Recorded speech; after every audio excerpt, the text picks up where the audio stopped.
도현이 킥대 풀고 있어? 예. 풀고 있어? 보고 있어? 감상 중이야? 응? 푸는 거야? 감상이야? 오케이.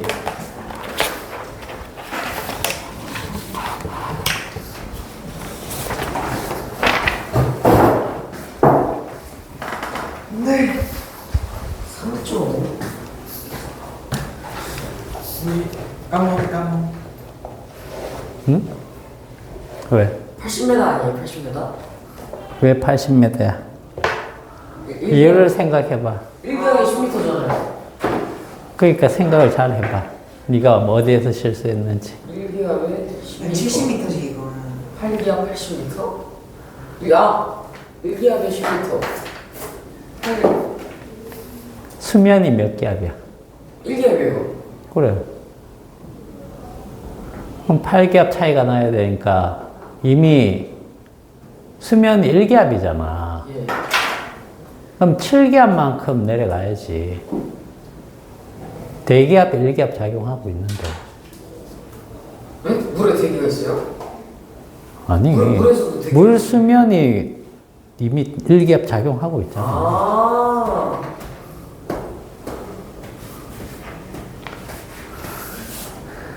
그것 때문에 낸 문제인데. 다음에도 그렇게 틀면 안 돼서.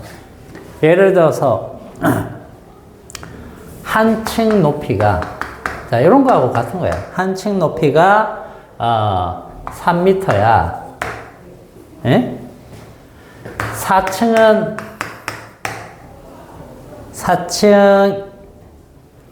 4층에 서 있다. 그럼 이 사람은 몇 미터 높이에 있을까요? 9m. 그런 거와 같은 거야. 알겠지? 12m가 아니고. 12m 아니에요. 아니라고 얘기해 줬잖아. 여기 바닥에.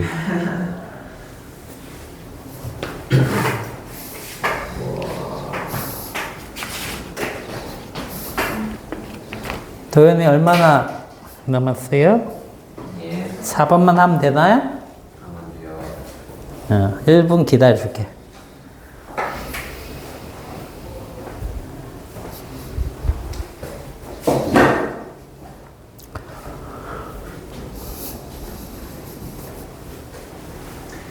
네.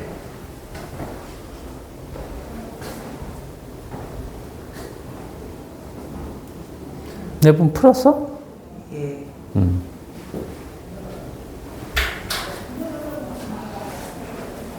선생님, 근데 1기압이 음. 몇 뉴턴 퍼 미터씩이에요?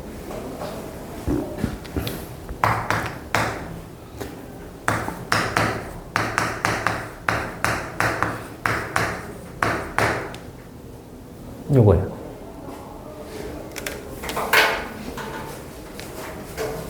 뉴턴으로 바꾸는 거. 이게, 이 단위가 파스칼하고 같고, 파스칼 같고, 이게 1기압이기 때문에, 76cm HG와 같고.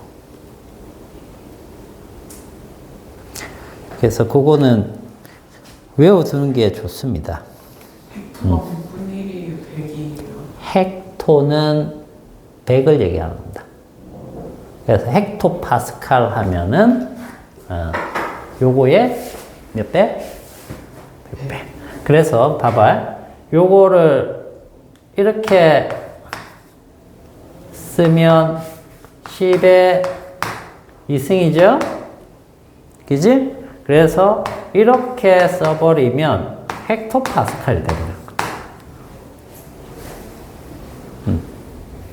맞아? 이게 헥토파스칼로 바꾸면 이렇게 되는 거야. 1013 헥토파스칼. 이거는 배운 적 있죠? 예.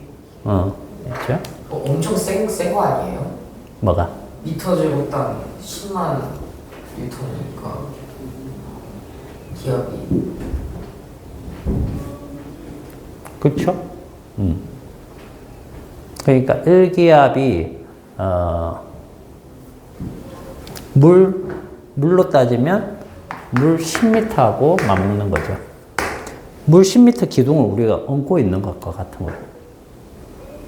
그럼 때려도 근데 이미 10만 리터 아니, 그러니까 우리는 이미 거기에 적응되어 있는 거고, 여기에다가 만약에 2기압을 올린다 그러면, 네가 물통 요만한 거 청소할 때 머리에 일 수 있죠. 그죠? 이 용기 무게는 없다고 생각하고 물만 들어있다라고 치면, 요 네 머리통에 이렇게 딱 올렸을 때 되게 무겁죠? 이게 10m 높이라고 하면 이 원통 면적에 작용하는 압력이 1기압이라는 얘기예요. 그러니까 대기압도 있으니까 너는 2기압의 압력을 받는 거죠. 1기압이 원래 있으니까. 그죠? 그러니까 물통 10m짜리 그 물 딱 요 사이즈로 해갖고 딱 올리면 1기압을 더 받는 겁니다. 공기 있잖아요.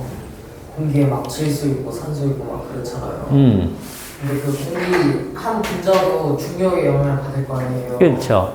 그러면 무게가 무거운 순으로 깔려야 되는 거 아니에요? 이렇게. 근데 어떻게 고르게 이렇게 있어요? 걔네들은 기본적으로 서큘레언 그 운동이 원체 빠르기 때문에 가만 못 있는 거죠. 무슨 얘기냐면 그 흙탕물 있죠. 흙탕물 오래되면 어떻게 돼? 시간이 지나면 다 가라앉아 갖고 이게 층이 쌓이죠. 근데 흔들면 어떻게 돼? 이렇게 돼 있죠.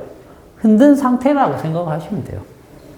왜? 입자들 자체에 에너지가 흔들었을 때 에너지가 들어가 있기 때문에.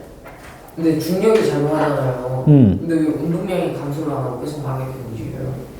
그 입자에 작용하는 중력이 매우 적다는 얘기예요. 운동 에너지에 비해서. 알겠어요? 그래서 그것들이 엄청나게 모이면 우리가 이런 물체가 될 거 아니야. 그지? 그러면 이것도 각각의 작용하는 걸 계산하는 게 아니고 질점이라고 해가지고 하나의 점에 작용한 것처럼 우리가 생각을 해버리는 거야. 그렇게 해서 우리가 중력 계산을 하고 그렇게 하는 거죠. 그지?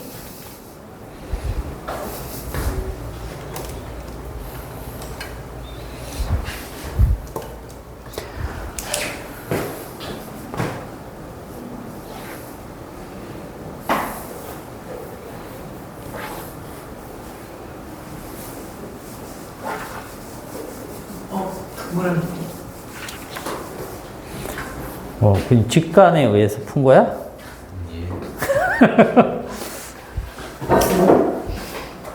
잘 풀었어. 잘 풀었어.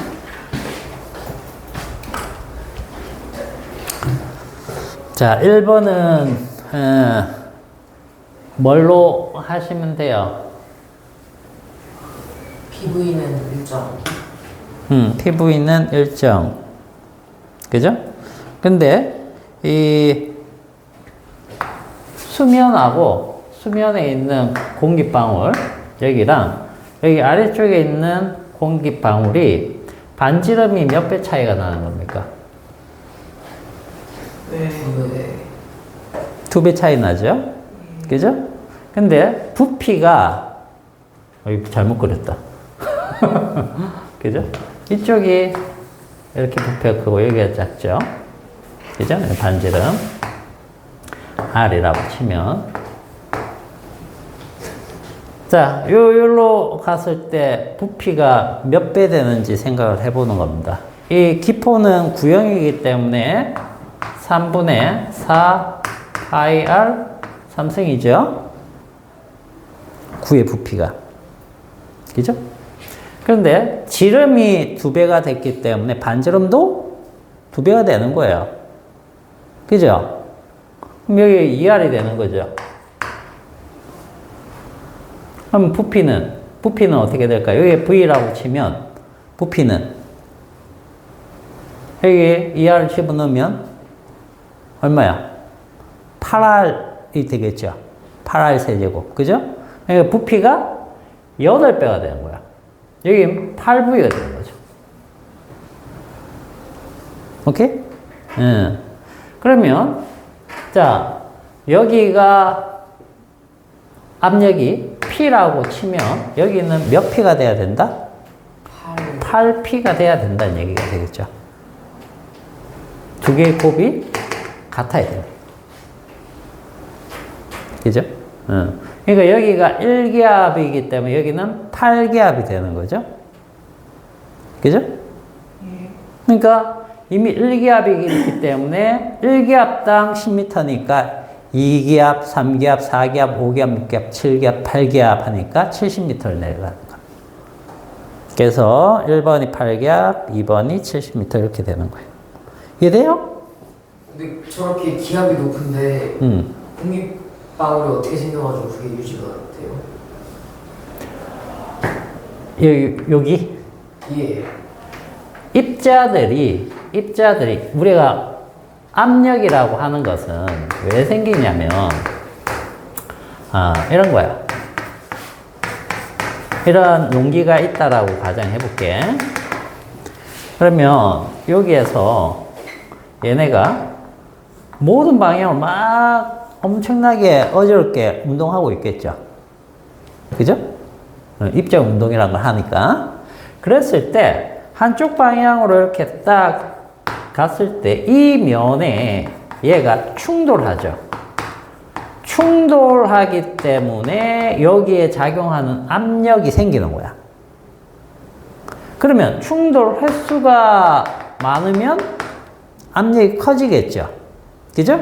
근데 여기서 내가 요 밑에서 숨을 쉰다고 공기를 내뱉었어요. 근데 그 공기라는 것은 입자들로 구성이 되어 있을 거 아니야. 그지? 입자들이 이렇게 있을 거야. 근데 이것들이 충돌하는, 그런 압력이 있겠죠.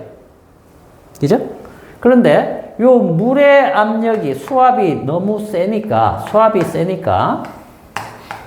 얘네들이 쭈그러드는 거야. 근데 입자라는 게 분명히 존재하기 때문에 걔네들은 전자기력이 작용하거든. 그래서 더 가까워질 수 없는 거리가 있어요.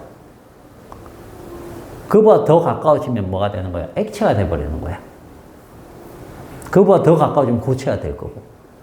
그러니까 기체 형태에서 가까워질 수 있는 정도들이 있다라는 거죠. 근데 이 수압이 얘네를 갖다가 액체나 고체로 만들 정도의 압력은 아니라는 얘기야. 그러니까 여전히 기체로 존재하는 거죠. 그리고 걔네들의 입자 운동을 하면서 충돌을 하는 정도가 이 수압하고 같아지는 정도까지 딱 이 크기가 정해져 버리는 겁니다. 만약 이게 더 내려가면 수압이 더 커지기 때문에 더 작아지는 거죠. 이해가요? 올라가면 수압이 낮아지기 때문에 외부 압력이 작아지니까 같아질 때까지 밀고 나가는 거야. 그러니까 크기가 더 커지는 거죠. 위로 올라가 있어. 여기서도 마찬가지입니다. 여기서도 헬륨 넣은 풍선이 있는데 이만했는데 올라갈수록 더 커지는 이유는 주변 압력이 적어지니까. 안에 들어가 있는 입자들이 있는 정도랑 위로 가면은 얘네들이 입자가 듬성듬성 있잖아. 그럼 바깥쪽에서 충돌하는 거는 적은데 안쪽에서 충돌하는 건 크니까 같아질 때까지 밀고 나가는 거야. 똑같은 현상이 되는 거죠. 그래서 아무리 여기에 있더라고 하더라도 얘네들이 입자로 질량을 가진 입자이기 때문에 존재가 사라질 수는 없어요. 그죠? 그래서 압력이 아주 커지더라도 버팁니다. 그러나 그거를 뭉개버리는 경우도 있어요. 그 전자기력까지 뭉개버리는 경우가 있어요. 그게 뭔지 알아요? 그게 별에서 일어납니다. 별에서. 어차피 모여있는 거잖아. 기체가 모여있는 게 더 모여있으면 액체가 될 거고 더 모이면 고체가 되겠죠. 그죠? 별은 기체들의 모임이거든. 그죠? 그런데 너무 별이 크면 얘네들이 핵융합이란 걸 막 해요. 막 하다가 그러면 핵융합은 열을 내기 때문에 얘네들이 팽창하려는 압력이 되는 거예요. 근데 중력 때문에 수축하려는 힘이 있겠죠. 그게 딱 같아진 상태가 태양처럼 크기가 일정해지는 거야. 근데 나중에 이게 에너지를 다 써가지고 더 이상 핵융합 같은 걸 못하면 열을 못 내거든요. 열 못 내면 수축을 해야 돼. 근데 수축하는 힘에 비해서 이게 팽창시키려는 힘, 여기서 뭔가 에너지를 만들어야 돼. 그걸 못 만들어주면, 그만큼 못 만들어주면 계속 수축을 해요. 계속 수축. 근데 아까도 얘기했잖아. 입자기 때문에 얘네들 존재해야 되잖아. 그죠? 존재하게 되면 서로 전자기력이 존재하기 때문에 더 이상 뭉치지 않으려고 버티는 힘이 생긴다는 얘기지. 예를 들어서 양성자가 있으면 주변에 뭐가 있어? 전자가 있잖아. 그럼 여기 또 양성자가 있으면 여기 전자가 있을 거 아니야. 얘네들끼리 반발력 때문에 더 이상 가까이 못 간다고. 그죠? 근데 중력이 너무 세면 이거 찌그러뜨려 버려요. 그래가지고 다 어떻게 만들어 버리느냐. 중성자로 만들어. 그래서 만들어지는 게 뭐다? 중성자별이야. 중성자별. 중성자로 되어 있는 별이. 그리고 그거보다 더 질량이 크면 그것까지도 다 뭉개버리는 거죠. 그렇게 해서 만들어진 게 블랙홀이. 그래서 우리가 아까 질문한 게 이 안에서 어떻게 존재하느냐. 실제로는 전자기력 때문에 버텨주는 거예요. 전자기력. 외부 압력이 이 전자기력을 이길 정도가 안 되기 때문에 뭔 말인지 이해가요? 여러분들이 이렇게 땅에 속으로 안 들어가는 이유가 뭡니까? 땅을 밟고 서 있을 수 있는 이유가 전자기력 때문에, 반발력 때문에. 얘들은 엄밀히 얘기해서 지금 떠 있는 거야. 떠 있는 거야. 미세하게 떠 있는 거야. 그렇죠? 왜? 얘랑 얘가 붙을 수 없잖아. 우리 다 떠 있는 거야, 지금. 진짜 떠 있어요? 응, 떠 있어요. 니네가, 자, 이 물체를 만지죠? 만졌다고 착각할 뿐이에요. 안 닿았어요. 닿은 적이 없어요. 그런데 우리가 그걸 느끼는 거는 여기 전자기력 때문에 얘를 밀겠죠. 서로 안 붙으려고. 그죠? 그럼 살이 이렇게 쭉 들어가면서 거기에 압점이 있단 말이야. 압각을 느끼는 거. 그게 작동하니까 우리가 인식을 하기에 뭔가 닿았다라고 느끼는 거야. 근데 실질적으로는 닿지 않습니다. 알겠어요?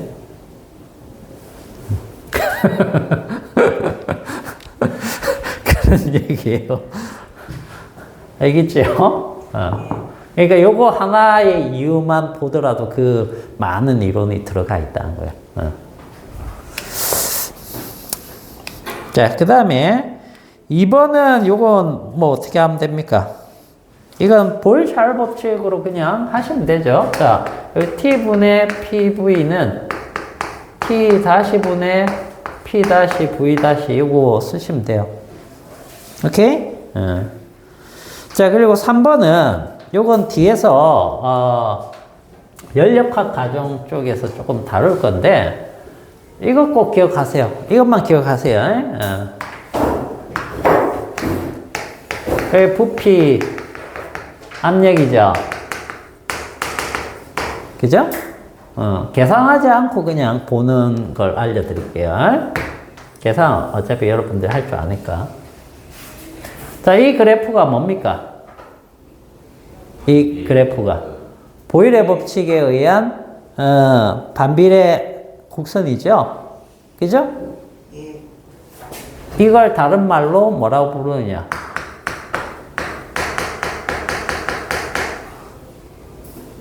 등분선입니다. 왜?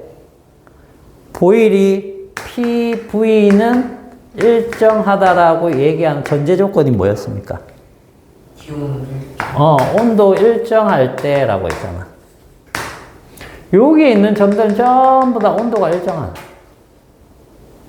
그럼 이렇게 되면 여기랑 여기는 온도가 달라요. 알겠어요? 어느 쪽이 더 온도가 높을까? 여기 T1, T2라고 할게요. T2가 온도가 높아요. 알겠죠? 왜냐면 PV는 nRT 오늘 뭐 좀 할 건데 이 PV 곱한 값이 무엇에 비례한다? 절대 온도 T에 비례하기 때문에 요 값하고 요 값의 면적이 다르죠? 이쪽이 면적이 크죠? 그죠? 그럼 T2가 온도가 높고. 그래서 나중에 이런 거 배울 겁니다. 이게 압력 부피라고 했을 때 이렇게 가면은 이걸 무슨 변화라고 하느냐면 압력이 안 변했죠. 등압 팽창 이런 식으로 불러요. 등압 팽창. 이렇게 가면 부피가 안 변하니까 등적 팽창 이런 식으로 부르고 요렇게 변하면 등온 팽창. 그리고 여기에서 이쪽 갈아타면서 이렇게 가면 단열 팽창. 이런 거. 연력학 과정 배웁니다. 알겠어요?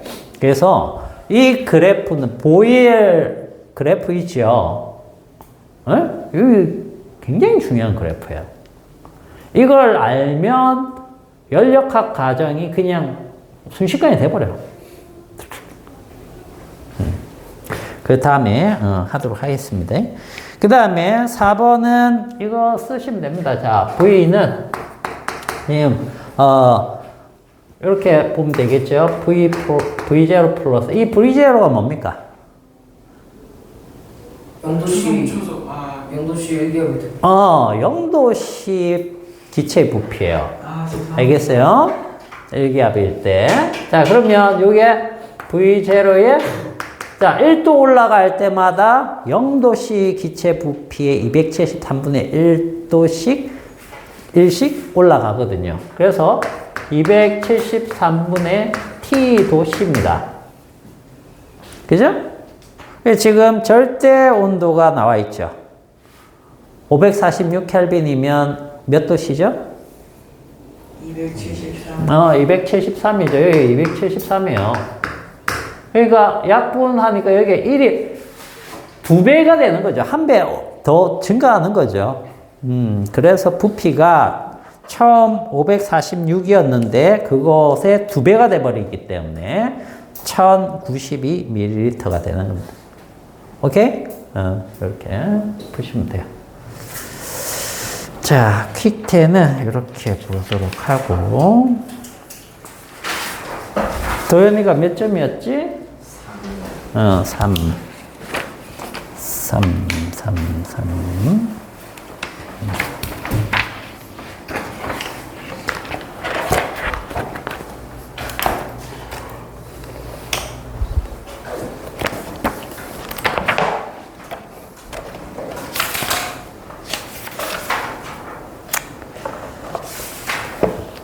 자, 오늘 거기 141페이지 가봅시다.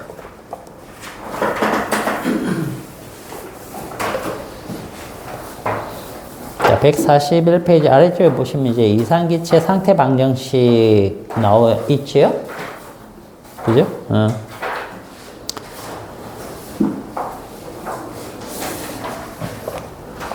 자, 보일-샤렐 법칙이 T분의 PV가 항상 일정하다라는 거였잖아. 기체 종류하고도 관계 없습니다. 그죠? 자, 그런 건데, 이제, 뭐부터 조금 보고 갈 거냐 하면, 아보가드로 법칙이 나와 있으니까 그거부터 한번 살짝 보고 갈게요. 이거 들어봤니? 어디에서 나왔어요?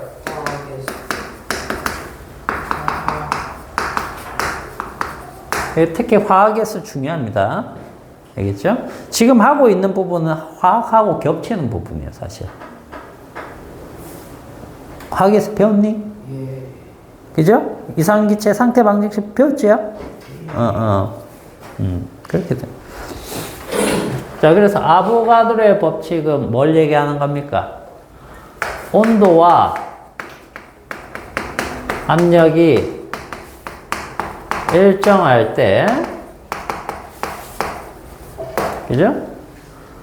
모든 기체는 기체 종류 관계없이, 그죠?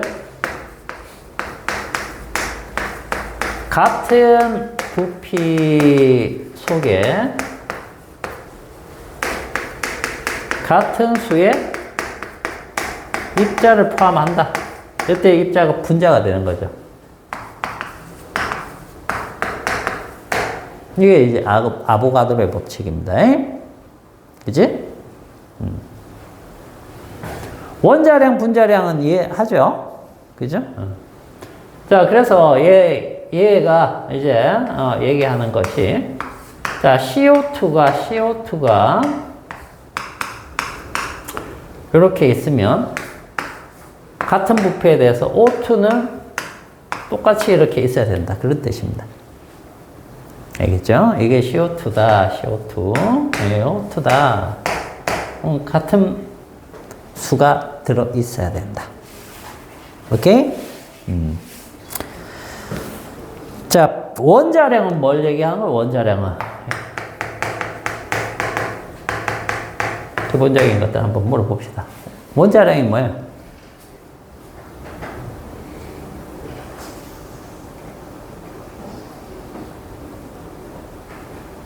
원자량 모르나? 아니에요. 니네, 아주 훌륭하신 화학쌤을 두고, 원자로 곱하기 2 해가지고 원자의 원자량. 기본적인 질량 12탄소를 뒤에 원자의 상대적인 질량이죠. 그죠? 그래서 누가 기준이 됐다? 탄소 12. 그죠? 탄소가 12짜리만 있습니까? 아니요. 동위원소들이 있죠. 그죠? 그래서, 탄소 12를 기준으로 해가지고 했더니, 수소는 얼마? 1. 산소는 16. 뭐 이런 식으로, 비율적으로 우리가 볼 수 있다라는 얘기죠. 몰 질량은 뭡니까? 몰 질량. 1몰 질량. 1몰의 질량. 1몰의 질량은 어떻게 얘기하죠? 탄소 같은 경우에는 12. 원자량에 그램 붙이면 되죠. 그죠? 그러면, 1몰의 질량 속에, 1몰의 질량 속에, 탄소는 몇 개의 원자가 들어있습니까? 6.02. 6.25, 24%. 그렇죠. 그러면, 산소 기체 1몰 있을 때, 산소 원자는 몇 개나 있죠? 12 곱하기 10의 23승 잠시만요. 1.204 곱하기 10의 24승? 1몰이라고 하지 않았어요? 원자로잖아.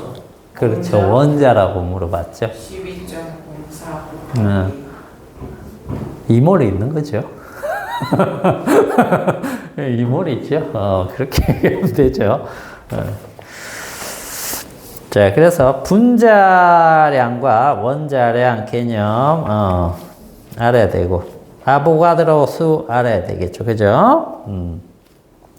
자, 그리고 표준 상태 1몰 기체의 부피는 얼마죠? 22.4리터.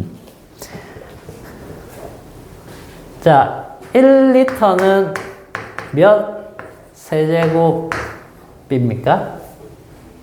1리터는 1리터 세제곱 응? 얼마? 1. 아, 1이라고? 아, 그렇구나. 자, 1m가 어느 정도요? 0.01. 아, 0.01? 맞아. 아닌 것 같아요. 무슨 말이야? 자, 그냥 생각을 해보자. 자, 1리터 우유 알죠? 팩. 예. 아, 요만한 거. 어? 요만하잖아. 500ml 한 요 정도고. 1.5짜리 콜라 이런 거 알잖아. 예. 그러니까 1리터 대충 우리 알죠? 그죠? 자, 1m는 얼마입니까? 1m 대충 한 요 정도 되죠? 예. 그죠? 요거 가로, 세로 하면 면적 나오죠? 네. 그 높이면 요 정도 돼요? 예. 맞죠? 예. 그럼 이 통이 있잖아, 이만한 통이. 예. 여기에다가 1리터짜리 우유를 몇 개를 넣어야지 찰까? 그 얘기입니다. 아, 100개면 차! 첫개 이게 몇 개 정도? 잠시만요. 100만 개. 100만 개요? 100만 개. 자, 이렇게 생각하면 되겠죠? 자, 얘들 이게 얼마인지 압니까? 1. 뭐라고 쓰신 거예요? 센티미터 수. 아. 1. 아, 100. 1 아니에요. 100. 100. 1000. 아니, 만, 10만. 1000. 내가 봤을 때 저 1000이야. 1mm 세제곱이 1 10만. 밀리리터죠. 10만이 100인데 거기다 시작하고 싶어 하니까. 100. 예? 아, 밀리리터구나. 아니 천이면은 1리터잖아요. 자, 봐봐. 1cm 어느 정도인지 알죠? 예. 그러면 요 정도 어떤 공간이 형성되겠죠? 예. 그럼 1ml. 자, 500ml가 우리가 우유가 한 요만하죠? 그죠? 그러면 1ml는 어느 정도 될까? 똑같아요. 알겠어요? 그러면 자, 이거를 이걸로 바꿔볼게. 아니, 이거를 이걸로 바꿔볼게. 1m는 몇 100. cm입니까? 100이죠? 예. 그럼 100을 3번 곱해야 되겠네? 100만. 10만? 어? 100만? 100만? 100만. 오. 이렇게 되잖아. 예. 그죠? 그러면 요거는 뭐하고 같아요? 밀리리터와 같아요. 100만. 그러면 리터로 하면은 이거 1리터가 1000ml죠. 그럼 공 3개 지우니까 이게 이렇게 되겠네. 그러니까 아까 이 공간에 1리터짜리 팩에 우유를 몇 개를 집어넣어야지 꽉 찬다? 예. 1000개를 집어넣어야지 꽉 찬다. 그런 뜻이에요. 네? 그런 뜻입니다. 그렇기 때문에 22.4리터는 몇 세제곱미터입니까?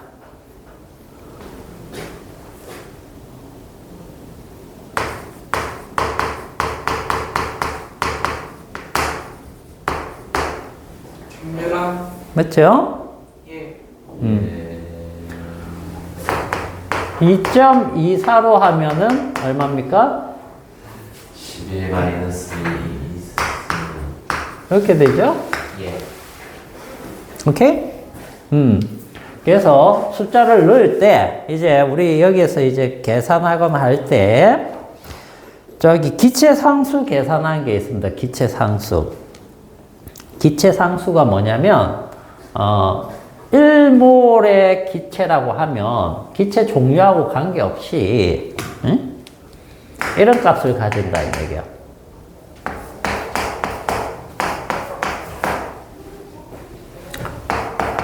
자, 1기압에 22.4리터에 0도씨, 뭡니까? 0도씨. 0도씨면은 절대 온도로 하면 얼마죠? 273 켈빈.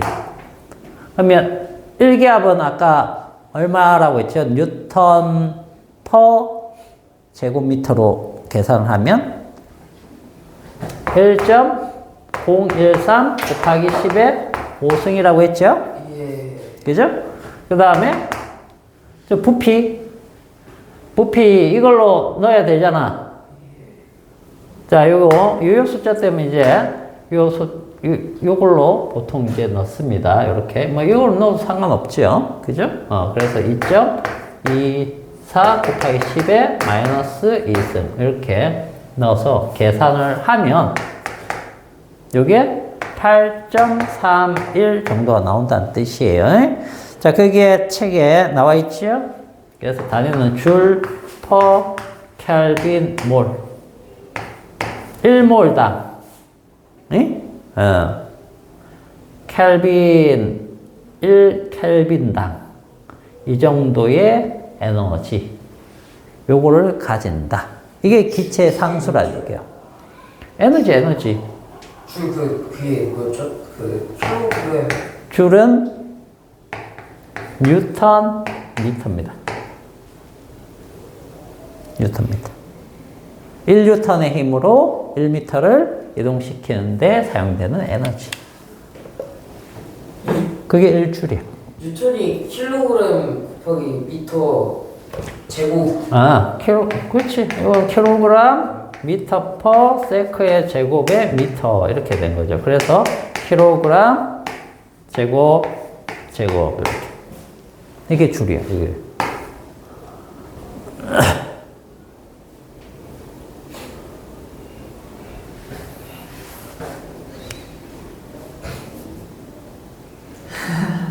그래서 기체들이 무슨 뜻이냐면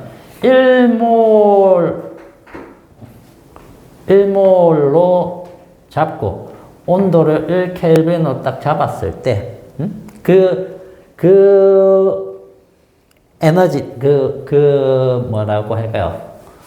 그 수와 그 온도에 대해서 비교 온도랑 수를 1몰로 딱 정했을 때 에너지를 이 정도 가지는 정도다라는 거야. 그게 이제 기체 상수입니다. 기체 상수. 알겠어요? 그걸 이제 계산할 때 이런 숫자들로 쓰기 때문에 여러분들이 이 단위 환산 정도는 할 줄 알아야 됩니다. 알겠지? 자, 그 다음에 이제 이상기체가 나와 있는데 이상기체는 뭐냐면 보일-샤를의 법칙이 실제 기체에서는 잘 안 맞아요. 안 맞는 부분이 좀 있습니다. 그렇다고 완전히 안 맞는 게 아니고. 알겠죠? 그러면 완전히 실제 기체로 계산하면 계산이 엄청 복잡해져요. 근데 보일-샤를 법칙을 이상기체라는 걸로 딱 치환해가지고 계산하면 계산이 되게 쉬워. 즉, 이상기체는 보일의 법칙을 잘 적용하기 위해서 만든 상상의 기체야. 쉽게 생각하면. 근데 자, 실제 기체를 가지고 복잡하게 계산하는 거랑 이상기체 가지고 보일 법칙 간단하게 계산하는 거랑 오차는 당연히 생깁니다. 오차는 생기는데 그 가성비 있죠. 노력 대비 오차가 별로 안 난다는 얘기예요. 그러니까 이상기체를 가지고 그냥 보일 법칙 사용하는 거예요. 알겠습니까? 자, 그래서 이상기체의 특징 뭡니까? 크기를 없는 걸로 하죠. 입자의 크기가 없는 겁니다. 입자의 크기가. 기체 부피가 없는 게 아니고, 입자 크기가 없고, 그 다음에 분자력이 그래서 없습니다. 그래서 포텐셜 에너지가 없는 걸로 보는 거예요. 에너지는 뭐만 가지고 있다? 운동 에너지. 알겠어요? 운동 에너지만 가지고 있는. 그래서 탄성 충돌한다라고 생각하고, 그 다음에 원래 실제 기체는 온도가 쭉 떨어지든지 아니면 압력이 강해지면 뭘로 바뀌어요? 기체가 액체로 바뀌든지 고체로 바뀌어버리겠죠. 상태 변화를 합니다. 근데 이상기체는 아무리 그렇게 되더라도 상태를 바꾸지 않는 기체라고 우리가 가정한 거예요. 그래서 0켈빈까지 상태가 안 바뀌니까 0켈빈이 되면 어떻게 된다? 사라지는 거야. 그런 기체를 가정한 겁니다. 알겠죠? 그게 이상 기체예요. 그리고 보통 실제 기체도 압력이 낮거나 온도가 높거나 아니면 밀도가 작아지면 이상 기체처럼 행동해요. 알겠죠?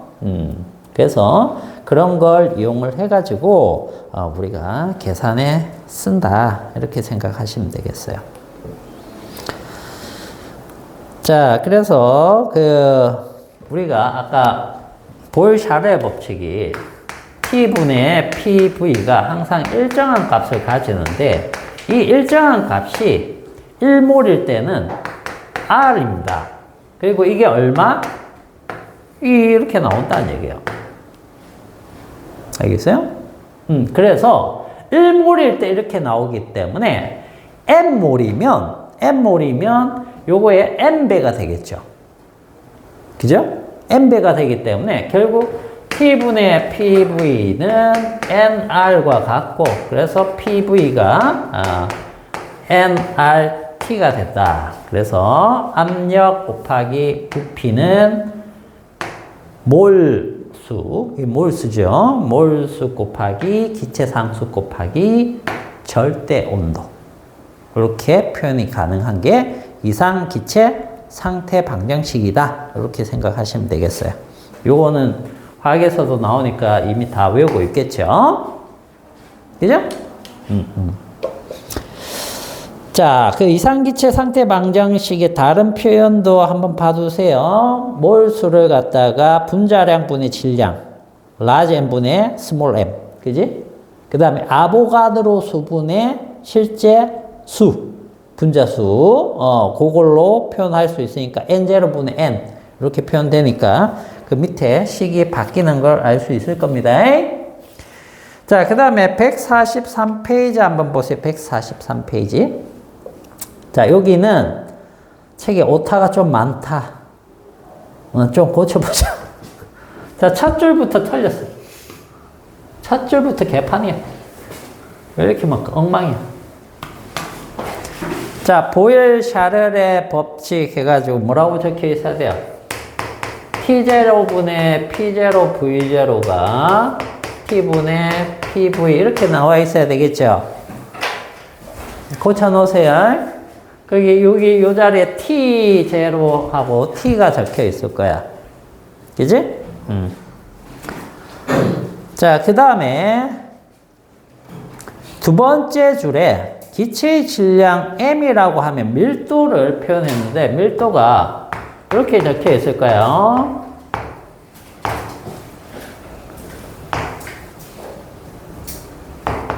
이렇게 두 개가 적혀 있죠. 뭐에다가 뭘 갖다 붙여야 될까? 자, 밀도식은 알죠? 밀도는 즙이죠, 즙. 부피분의 질량. 그죠? 같은 기체면 질량 변해요, 안 변해요? 안 변하죠? 그죠? 근데 압력이 달라지면 부피는 달라지죠? 그러면 밀도가 변하겠죠. 질량은 안 변하는데 부피가 변하기 때문에 밀도 변합니다. 그렇기 때문에 이렇게 쓰면 돼요, 안 돼요? 뭐에다 어떻게 고쳐야 돼? 어떻게 읽는 거예요? 이건 로라고 합니다. 로 제로. 로 제로를 붙여줘야 되겠죠. 여기다가. 그게 빠져 있을 겁니다. 그죠? 자, 거기에다가 이제, V 자리에다가, 자, V0는 로 제로분의 M. 자, V는 로분의 M. 여기다 이제 집어넣으면 어떻게 돼요? MM은 같기 때문에 양변에 동일하게 들어가니까 M은 약분 되겠죠? 그러면 얘 대신에 로 제로만 집어넣으면 되니까 로 제로분의 1이 들어가니까 T 제로분의 T 제로 로 T분의 P. 이런 식으로 이제 표현도 가능하다. 오케이? 예. 그래서 요 기체의 밀도는 압력하고 어떤 관계야? 반비례, 뭐? 비례. 비례죠? 예. 그죠? 온도하고는, 절대 온도하고는 반비례. 반비례라는 뜻이 되겠죠. 예. 맞죠? 생각해보면 당연하죠. 밀도 압축되니까 밀도가 커지는 거고, 온도 올라가면 퍼질 테니까 밀도가 작아질 거 아니야. 그걸 굳이 또 이렇게 적어 놓고 본다는 거죠. 자, 그 다음에 이제, 거기 기체의 부분압이라는 게 있는데, 부분압, 그거 한번 잠시 간단하게 보고 갑시다. 자, 144페이지 가보세요. 144페이지. 쌤, 저 화장실 갔다 왔어요. 갔다 오세요. 갔다 오면 그만 할게. 빨리 갔다 오세요. 정규리가 나간 김에 나간 김에 뭐 또 질문하려고. 진지하게 있습니다. 오늘 집에 와서 말했다고. 게임할 거요. 무슨 게임 할 거야? 그러게요. 로블록스나 해. 할 거 없으면 재민이들 하는 그런 거 해. 전유인도 집에 가서 공부하겠지.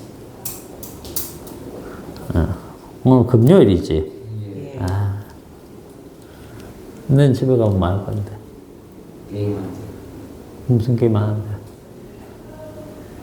재민이 게임 아니지? 테트리스.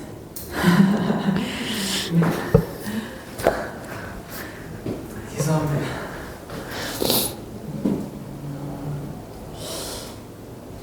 게임 재밌는 거 뭐 없어? 추천 받으시는 거예요? 아니. 너 없냐고. 이거 왠지 배그. 컴백? 선생님 모배. 모배 요즘 안 해서 딸이 가끔 하자 그러면 들어갑니다. 같이. 듀오로. 듀오로 스쿼드 잡기.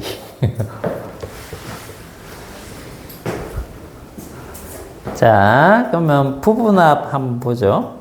이 부분압은 어떤 개념이냐면, 우리 공기 같은 경우에는 혼합기체죠? 그죠? 혼합물이야, 혼합물. 뭐가 제일 많아? 공기에는? 질소, 그 다음, 산소, 그 다음, 아르곤, 그 다음, 일산화탄소, 뭐 이런 것들 쭉 있겠죠. 순서는 아르곤까지는 정확하고, 그 다음은 모르겠다. 아는 몇 프로예요? 뭐 좋겠죠. 0점대겠죠. 왜냐면 질소가 몇 프로 있어요? 78%, 산소가 21% 정도 되니까 나머지 애들이 1% 갖고 갈라가겠죠. 이제 이산화탄소가 한 0.03%인데 대기에 지금 좀 많이 올라서 한 0.04% 정도? 그 정도 될 것 같아요.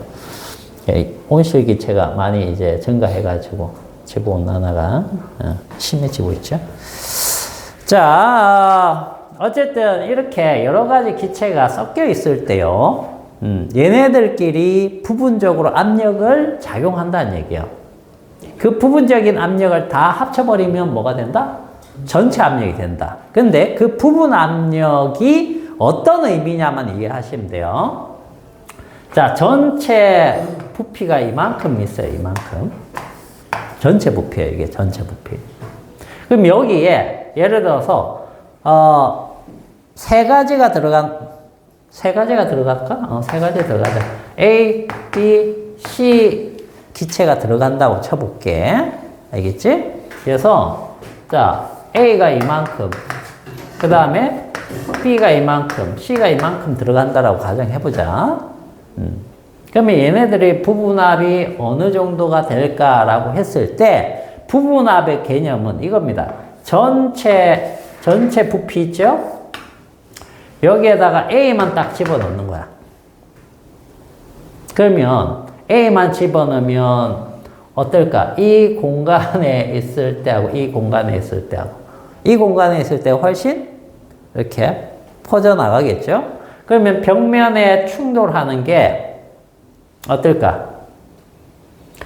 여기에서 이 공간에 여기에 충돌하는 것보다는 여기가 충돌하는 게 훨씬 약하겠죠? 그죠? 그래서 얘가 이렇게 혼자 있으면 여기에서 작용하는 압력이 있죠. 요게 여기에서 작용하는 압력으로 본다는 뜻이에요. 알겠어요? 여기에서는 당연히 얘네들 차지하고 있으니까 이렇게 좁게 생각을 해야 되잖아, 우리가. 근데 이렇게 기체가 존재해요? 이렇게 존재 안 한다는 얘기야. 기체는 어떻게 존재한다? 섞여서 이렇게 존재한다는 얘기야. 전체로. 그러니까 얘가 여기에 충돌하는 것은 혼자 들어 있을 때랑 똑같게 작용한다는 뜻이야. 뭔 말인지 알겠어요? 그러면 B도 이렇게 작용한다는 얘기야. 자기 혼자 있을 때 작용하듯이. 근데 보면 알겠지만 이게 많고 얘는 적잖아. 그지? 그 얘기는 얘 입자수가 크고 얘가 입자수가 많고 얘가 적다는 뜻이 되겠죠. 그럼 A만 들어갔을 때 충돌할 확률하고 B만 들어갔을 때 충돌할 확률이 비교가 되겠죠. 누가 많다? A가 훨씬 많다. 그렇게 되는 거예요. 그러나 실제로 같이 있게 되면 섞여 있다는 얘기예요. 섞여 있으니까 만약에 이게 입자가 100개가 있고 얘가 50개가 있다라고 쳐봐. 얘도 50개. 혼자 있으면 100개가 충돌할 확률이죠. B랑 같이 있으면 150개가 충돌할 확률이 되는 거예요. 그 다음에 C까지 있으면 200개가 충돌할 확률이 되는 거죠. 그래서 전체 압력은 결국 얘네들의 부분 압력의 합인데 부분 압력은 어떻게 생각해라? 전체 공간에 혼자 있을 때의 압력. 오케이? 그게 부분합이에요. 이해가죠? 그래서 거기 보시면 전체 P는 PA 플러스 PB 이런 식으로 보는데 그 그림 있죠? 위에 그림. 위에 그림이 중요한 겁니다. A만 들어갔을 때 세 개가 있죠? 세 개가 이렇게 막 충돌하는 그림이 있습니다. 그 다음 B가 있는데 B도 세 개만 들어있네요. 전체에. 근데 혼합기체라고 하면 걔네들이 다 같이 들어있을 때 A, B가 같이 있는 그 그림이 되는 거죠. 그게 전체가 되는 겁니다. 알겠죠? 이거를 이제 돌턴의 부분합 법칙 뭐 이런 식으로 얘가 불러주는 겁니다. 별건 아니죠? 부분합의 개념만 이해하고 넘어갑시다. 됐죠? 자, 그 다음 넘어가자.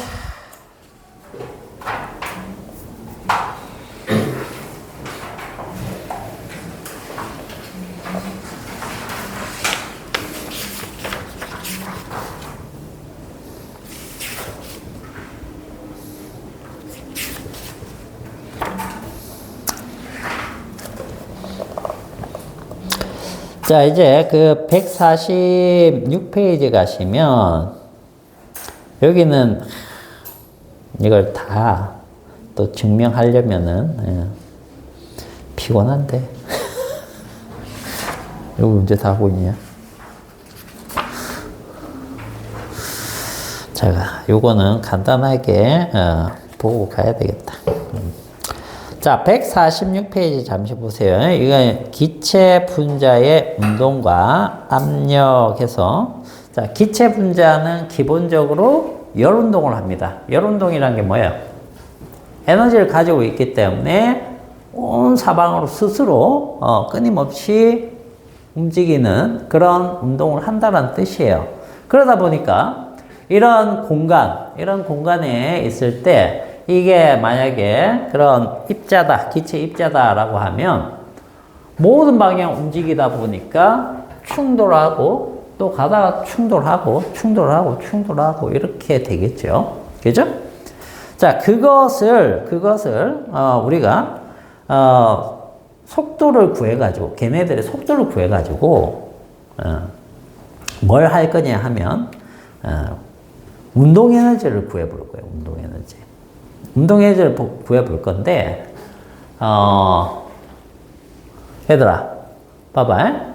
얘가 기체 입자인데 이쪽에 많이 충돌할까? 저쪽에 많이 충돌할까? 위쪽에 많이 충돌할까? 여기 아래쪽에 많이 충돌. 이쪽에 많이 충돌해. 저기 많이 충돌. 어디에 많이 충돌할 것 같아요? 아래 똑같이. 확률적으로 보면 동일하죠. 맞잖아.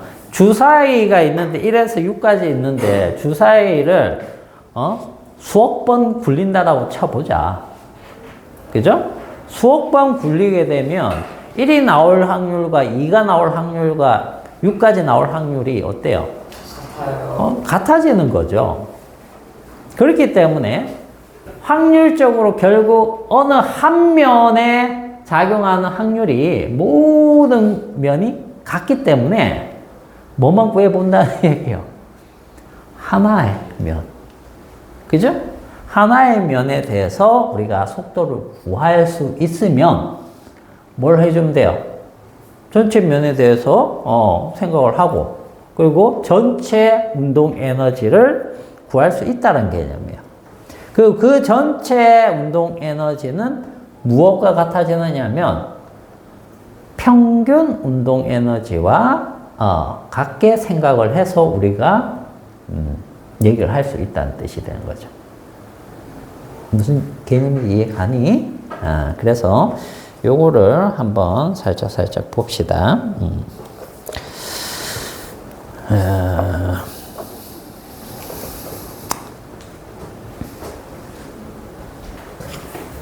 선생님 그럼 있잖아요. 그 애들이 중력 영향을 받으니까 아래쪽 방향으로 향하면은 거기 속력이 추가돼가지고 더 세게 오는 거 아니에요? 그러면은 기압이 살짝씩 달라져요? 이상기체는 중력 받아 안 받아? 안 받아요. 안 받아. 실제로는 달라져요? 실제로는 차이가 있을 수 있죠.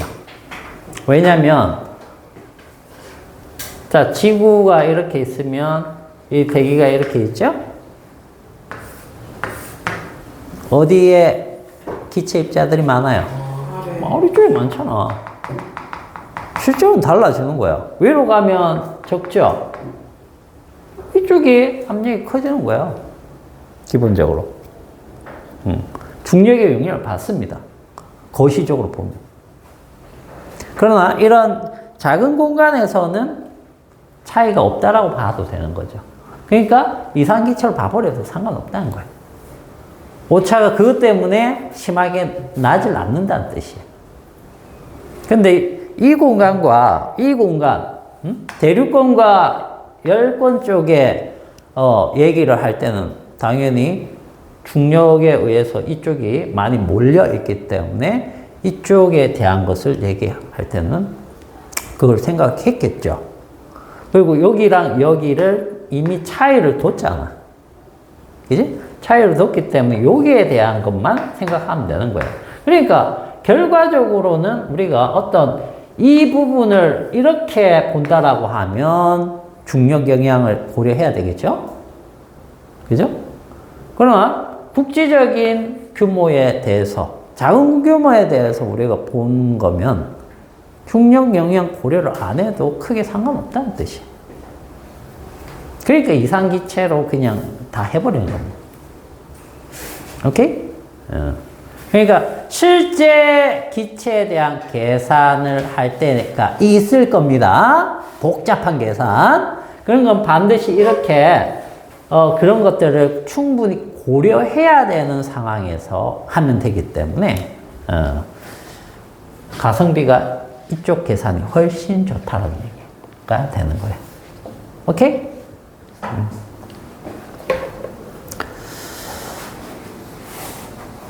자, 그래서 이제 기체의 그 분자 속도를 V1, V2, V3 해가지고 쭉 얘기를 할 수 있겠죠? 그죠?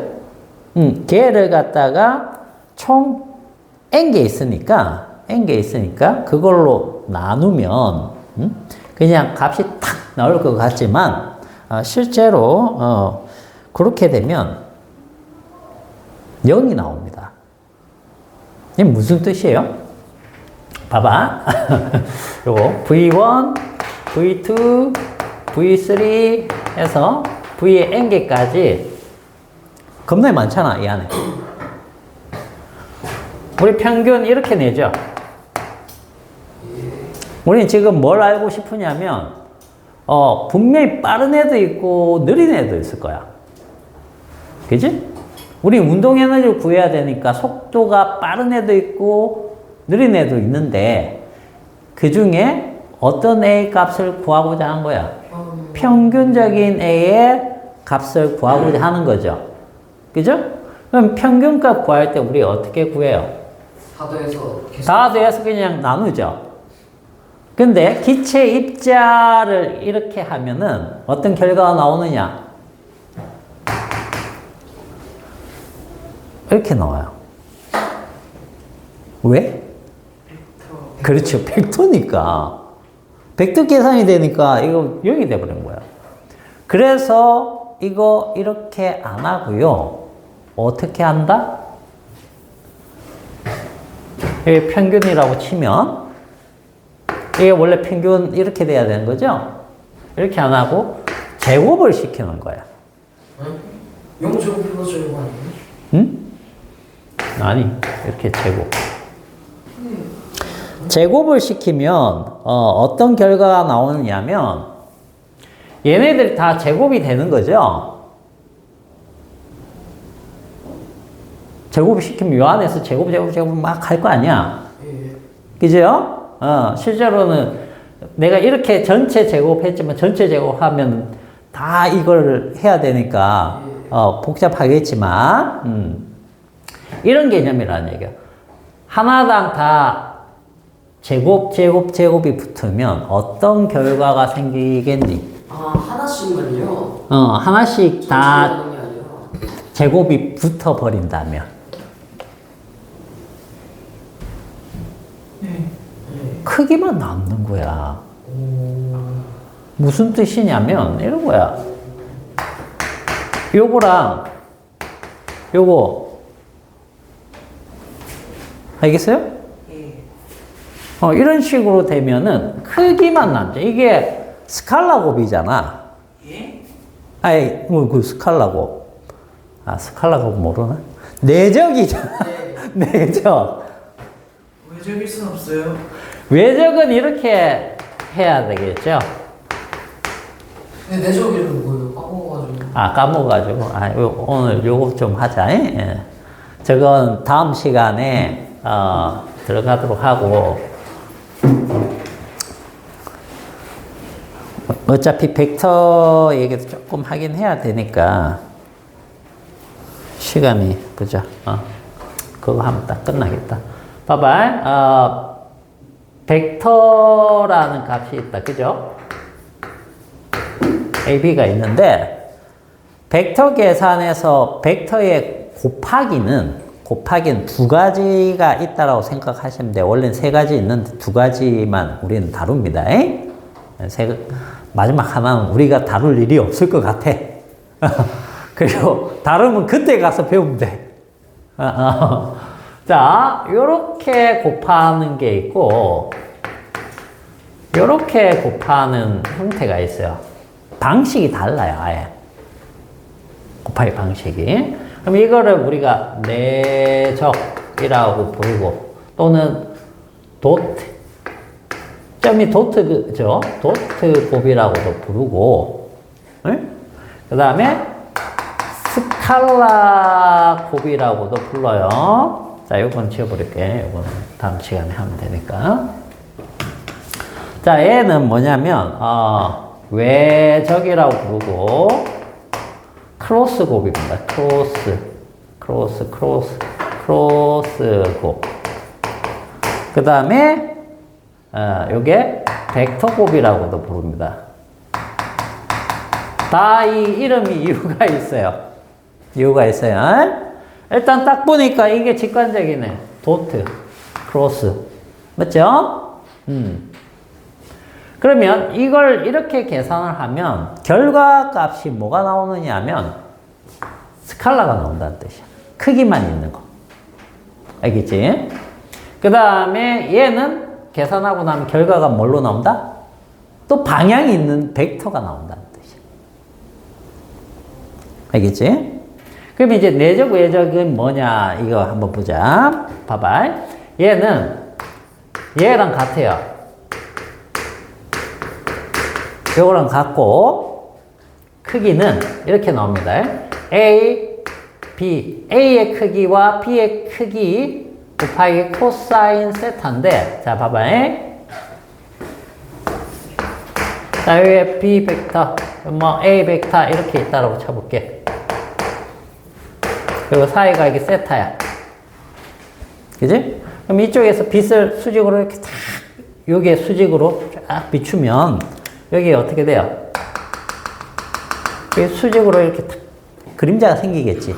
그림자 이만큼 생길 거 아니야? 그지? 요 그림자의 크기가 뭐야? B 코사인 세타죠. 그러면 얘랑 요 A 길이 A의 크기랑 요 그림자의 크기의 곱을 얘기하는 거야. 뭔 말인지 알겠니?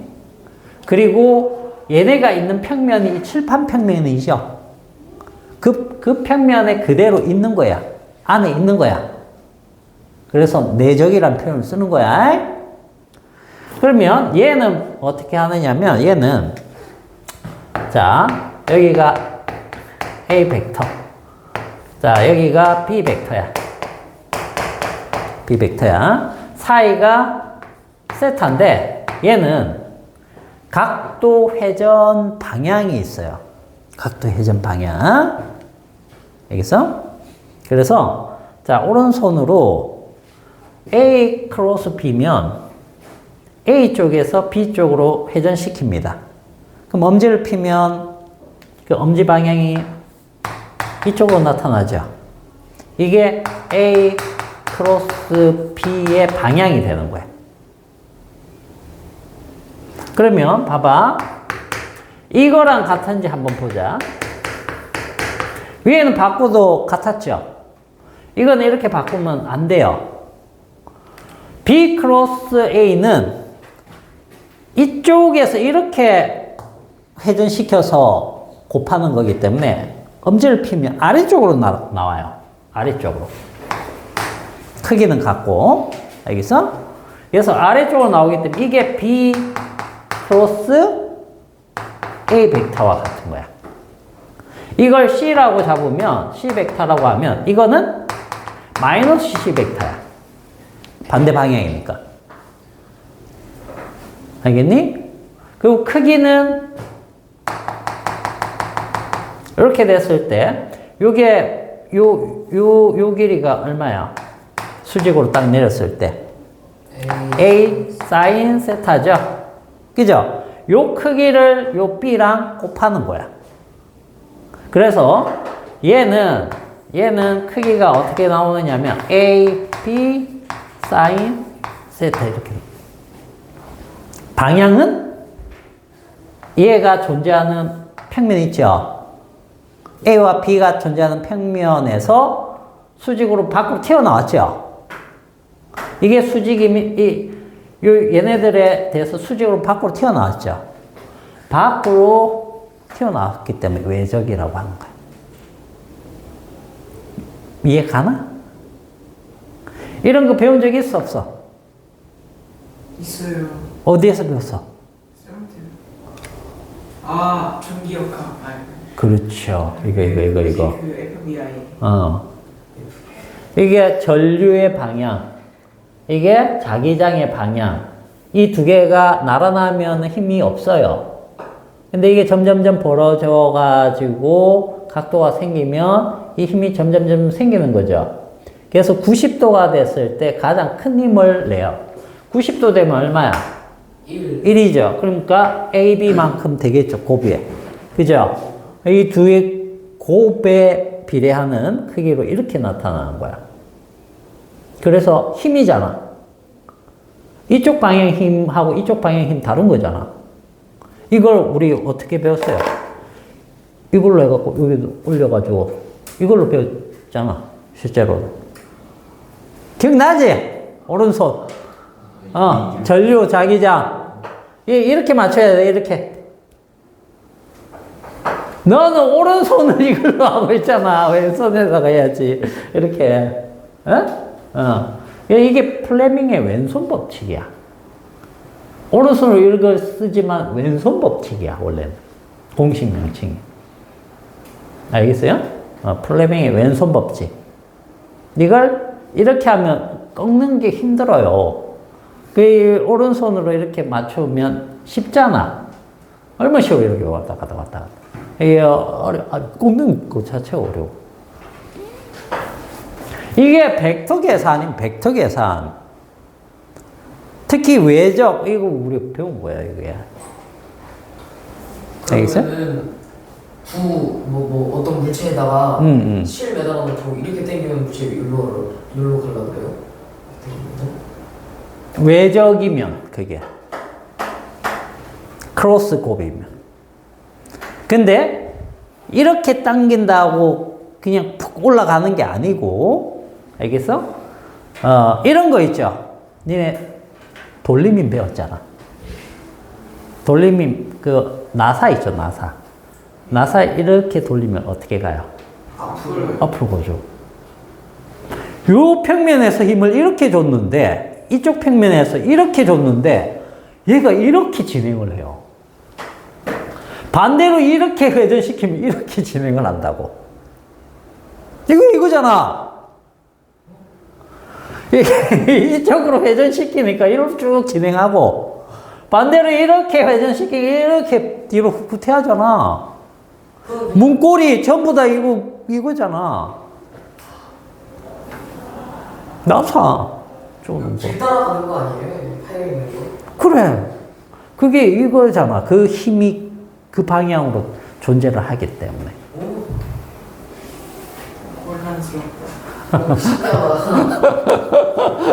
우리가 생각 없이 많이 사용했던 것들이 사실 이걸 수학적으로 계산을 할 때는 이런 방식이 필요하기 때문에 이런 방식을 약속을 한 거예요. 그래서 벡터 계산은 이렇게 하자, 이렇게 하자, 이렇게 정해놓은 거야. 오케이? 니네 그 스칼라 계산은 그냥 1 곱하기 1은 1 이런 식으로 우리가 배웠잖아. 그죠? 1 더하기 1은 무조건 2였죠. 근데 이제는 벡터 계산을 하면 1 더하기 1은 0에서 2 사이죠. 그죠?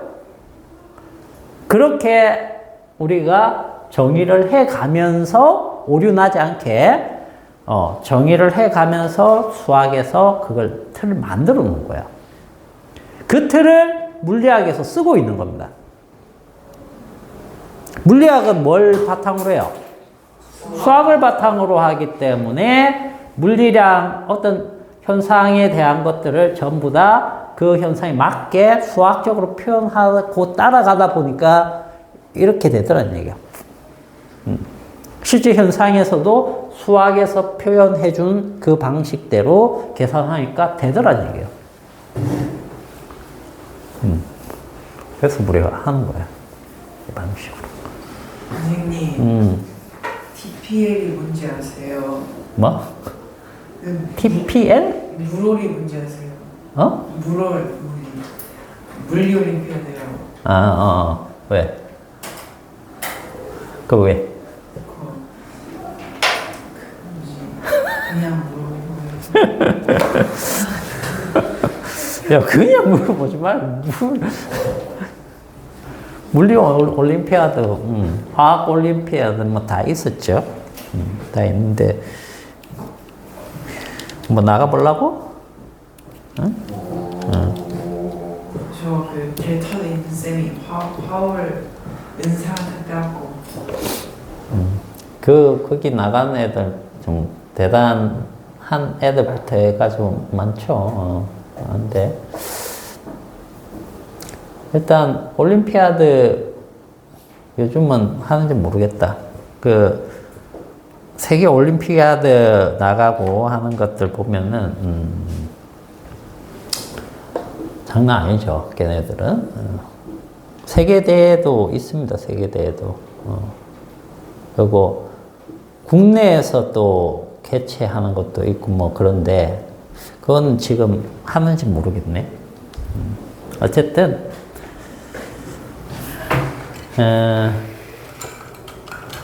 여러분들이 생각하는 그 그냥 일반 경시대 수준하고는 또 다르기 때문에 경시도 여러 가지가 있죠. 그죠? 그래서 어디에서 주최하느냐에 따라서 달라져요. 주최하는 데가 달라지면 난이도가 달라져. 모르겠는데 화학에는 생명이 막 뒷받침해줘야 돼요. 꼭 그런 건 아닌데 그런 걸 어느 정도 알아야 해석을 할 수가 있죠. 그러니까 우리가 무슨 얘기를 하는 거냐면 어떤 현상이 있을 때 그 현상에 대해서 자기 나름대로 해석이 필요한 거죠. 해석을 할 줄 알아야지만 거기에 어떤 이론을 적용을 할 수 있는 겁니다. 예를 들어 팔이 이쪽으로 굽잖아요. 이 반대쪽으로 굽습니까? 아니잖아. 그런데 이런 기본적인 해석이 안 되는 사람이 반대쪽으로 굽는 걸로 계산을 해버리면 엉터리 힘이 나온다는 얘기예요.